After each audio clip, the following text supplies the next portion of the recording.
Robert Kurz. Totalitarian Economy and Paranoia of Terror. The Death Wish of Capitalist Reason. Published in Folha de São Paulo, 30th of September 2001. Concrete, Hamburg, 11/2001. Deutsch, Italiano. Source, Folha de São Paulo, 30th of September 2001. Concrete, Hamburg, 11/2001. Robert Kurz. Totalitarian Economy and Paranoia of Terror. The Death Wish of Capitalist Reason.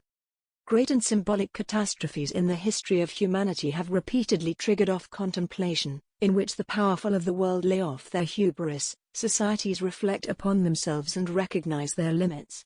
Nothing of the sort is to be observed after the kamikaze attacks on the nerve centers of the USA and the capitalist world society. It almost seems as if the barbaric attack out of the darkness of irrationality did not only flatten the World Trade Center, but also the last bit of faculty of judgment of the world democratic public.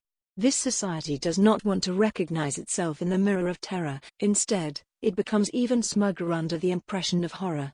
The more forcefully it is shown its limits, the more vehemently it insists on its own power, and the more stubbornly it cultivates its one-dimensionality. After the terror attack, the functional elites, the media, and the rank and file of the global system of capitalism and democracy act as if they were all actors and extras in a real production of the film Independence Day. Hollywood foresaw an apocalyptic event and filmed it as a presentation of patriotic kitsch and hillbilly morals. That is how the culture industry trivialized and made unreal the reality of the catastrophe, before it even became real. The spontaneous mourning and complete bewilderment is overlapped by the false rituals of a programmed reaction pattern, which makes impossible any understanding of the connection between terrorism and the ruling order. The hardening of the official democratic consciousness to an angry insensibility becomes clear, when the amateur actor US president conjures up a monumental battle between good and evil. By means of this naive view of life, the own inner contradictions are projected outwards. It is the elementary scheme of all ideologies. Instead of uncovering the connection in which one is entangled in, a foreign cause for the events must be found and an external enemy is defined. But in contrast to the adolescent dream worlds of Hollywood, there will not be a happy end in the hard reality of a collapsing world society. In the movie Independence Day, it is fitting the extraterrestrials that attack God's own country and are naturally heroically beaten back. This part of the outer worldly, outer capitalistic, outer rational aliens should now be evidently taken over by militant Islamism, as if it was a just now discovered strange culture which has turned out to be a dark threat. In the search for the origin of evil, the Quran is leafed through as if the motives for the usually unexplainable acts can be found there. Agitated Western intellectuals are not ashamed of labeling terrorism as an expression of a pre-modern consciousness that missed the era of enlightenment and therefore must demonize the wonderful Western freedom to self-determination, the free market, the liberal order, and in general everything good and beautiful about Western civilization in acts of blind hate. As if there had never been an intellectual reflection about the dialectic of enlightenment and as if the liberal notion of progress in the catastrophic history of the 20th century had not long ago embarrassed itself, the arrogant as well as ignorant bourgeois historical philosophy of the 18th and 19th centuries returns as a spectre in the bewilderment over the new type of insane act. In the cramped attempt to ascribe the new type of horror to a strange creature, Western democratic reasoning sinks below any intellectual level for good.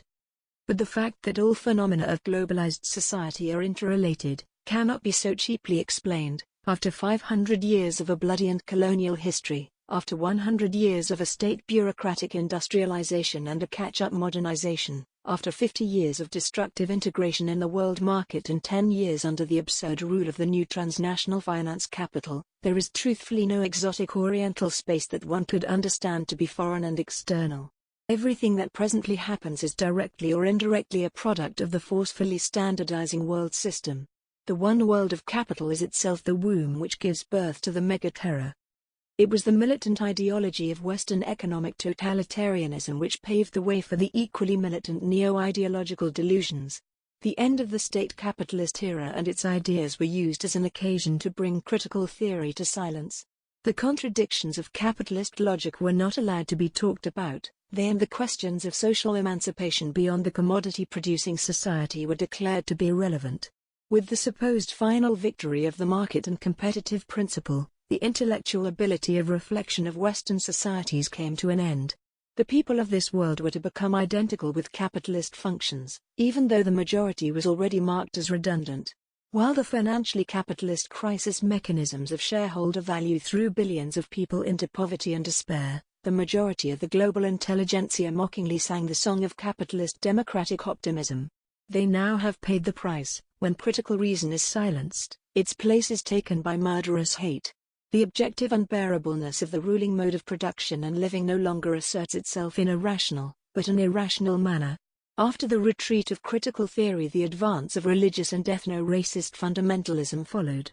As long as the fundamental emancipatory critique of capitalism does not form itself anew, the eruptions of social and ideological paranoia will be the sole gauge for measuring the degrees in which the contradictions of the world society have matured. Under these conditions, this means the new quality of megaterrorism in the USA, the officially ignored and downplayed crisis of the globalized capitalist system, has taken on a new dimension. That which seems to be a strange fury of terror, did not only grow up on the capitalist one-world breeding ground, but was also bred by the repressive power apparatus of the Western democracies themselves, which now wash their hands in innocence. Saddam Hussein was armed by the West against the Iranian Mullah regime, which itself crawled out of the modernization ruins of the Shah regime. The Taliban were coddled by the USA, were schooled and armed with efficient anti-aircraft missiles because back then everything that was pointing toward the Soviet Union counted as belonging to the realm of the good. And the muddlehead Osama bin Laden, now blown up to be the mythical incarnation of evil, for the same reason entered the world arena of armed paranoia originally as a baby of Western secret services. The security imperialism of NATO, which wants to forcefully hold under control the part of humanity which is no longer reproducible, also uses presently befriended torture regimes and diverse lunatic characters in Turkey, in Saudi Arabia, Morocco, Pakistan, Colombia and elsewhere. But because this world is coming apart at the seams, one little monster after the other becomes independent. Today's baby is always the incomprehensible monster of tomorrow. The lords of terror, the warriors of God, and clan militias are by no means only outside of the West instrumentalized powers that are now beginning to slip out of its grasp. Their state of mind is also not medieval, but postmodern. The structural similarities between the consciousness of capitalist civilization and the consciousness of the Islamic terrorists cannot be too astounding, if one considers that with capitalist logic it is a matter of an irrational end in itself. The economic totalitarianism also divides the world into the faithful and infidels. The ruling civilization of money cannot analyze the origin of terror rationally because it would then have to question itself.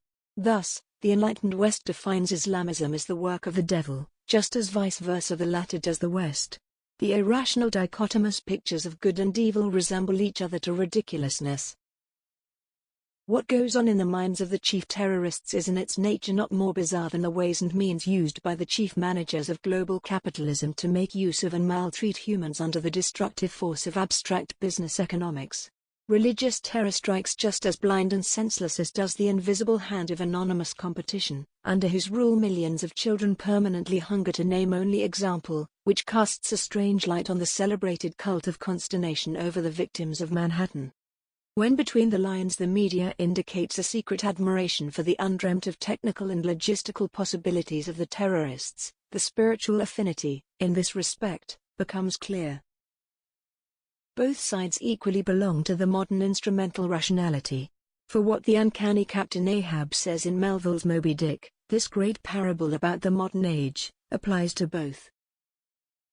Quote, "All my means are sane, my motive and my object mad."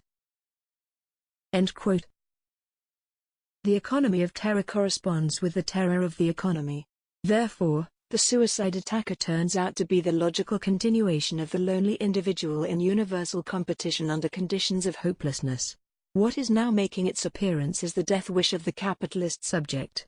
That this death wish is inherent in Western consciousness itself and is not only produced by the social, but also by the spiritual desolation of the totalitarian capitalist system, is proven by the periodic amok runs of middle-class kids in the schools of the USA and the murderous attack of Oklahoma, known to be an authentic product of the inner derangement of the USA. The human who is reduced to economic functions becomes just as deranged as the human that is spit out as a redundant existence by the process of exploitation. Instrumental rationality releases its children. Because the irrational core of its ideology is as alike to Islamic fundamentalism as are two peas, capitalism can only call for a crusade, a holy war of Western civilization. Only victims such as star U.S. columnists, brokers in Manhattan, and citizens of Western freedom count as real victims and are mourned in commemorative worship services. In contrast, the deaths of Iraqi civilians and Serbian children that were mutilated by bombs dropped from a height of 10 kilometers because the precious skin of U.S. pilots was not allowed to be scratched, did not appear as human casualties, but as collateral damage. The global apartheid does not even spare the dead. The Western idea of human rights has a silent prerequisite of personal salableness and of solvency. Whoever cannot satisfy these criteria is no longer a human, but a unit of biomass. Thus Western fundamentalism divides the world into the allegedly civilized empire on the one hand, and the new barbarians on the other, as was already determined by the French author Jean Rouflain. At the beginning of the 90s in the last century, the empire totters. Within a few months, the myth of economic invulnerability has embarrassed itself with the collapse of the new economy. Now the myth of military invulnerability along with the Pentagon has gone up in flames. The utilitarian thought of the functional elites even tries to make use of this catastrophe. In the middle of the fall of the financial markets, one suddenly has the material for the stab-in-the-back legend, not the ruling order as obsolete when financial bubbles burst and world capitalism possibly collapses. Instead, the external shock of the terror attack was made out to be the cause, as was done by Wim Duisenberg, President of the European Central Bank, ECB. The system failure is redefined to be the external evil of foreign infidels, but is not made undone by it. At the same time, a wave of hysterical and pathetic war propaganda rolls as if we wrote August 1914. Everywhere masses of volunteers appear. In the middle of the crash the stocks of the armaments industry rise. But clandestine groups of men, armed with knives and carpet cutters, do not demand the mass mobilization and concentration of all the powers of society. The terror is no external counter-empire at the same level of statehood and war economy. It is the inner nemesis of globalized capital in itself. For this reason, it cannot start a new arms boom. And militarily the crusade will also be in vain. If, as is usual, possible retaliatory attacks of the USA from a height of 10 kilometers decimate just any old civilian population, or if ground troops wander with many casualties through remote mountain regions, like the army of the Soviet Union was forced to experience in Afghanistan, capitalism will no longer be able to suck nourishment for its survival out of this pseudo-war against the self-produced demons of the world crisis. Voices of reason can also be heard, from firefighters in New York to individual journalists and politicians, who at least say that a war would be completely senseless. But this reason threatens to stay helpless and will be washed away by the wave of irrationality if it does not find a way to an analysis of crisis conditions. There is only one way to really rob terrorism of its breeding ground: the emancipatory critique of the global totalitarianism of the economy.